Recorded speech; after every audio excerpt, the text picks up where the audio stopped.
Dress jewellery যখন সবটাই properly থাকে তখন কিন্তু সাজতে বেশ ভালো লাগে, একে অপরের পরিপূরক। আর এই শাড়িটা আমার প্রায় 6-7 বছর আগের শাড়ি। আমার ছোটো বোনই আমাকে একবার পুজোতে গিফট করেছিল। আমার ভীষণ পছন্দের শাড়ি।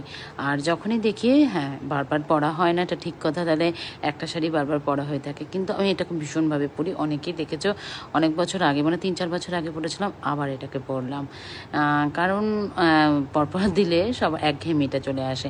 যাই হোক, আজকে করেছিলাম একটু সেলফ মেকআপ। আর মেকআপগুলো করার কারণ আছে, কেননা আমার কিছু জায়গা থেকে অ্যাডের জন্য আসছে আর কি শাড়ির। তো শাড়ির কিছু ভিডিও, ফটো, ক্লিপস সবসময় আমাকে শেয়ার করতে হয় ওদের প্রোফাইলগুলোতে বা পেজগুলোতে, সবসময় বলো ট্যাগ করতে। তো সেই জন্য এটা করে থাকি। আর এই সুন্দর জুয়েলারিটা দেখো শাড়িটার সাথে কী সুন্দর গেছে।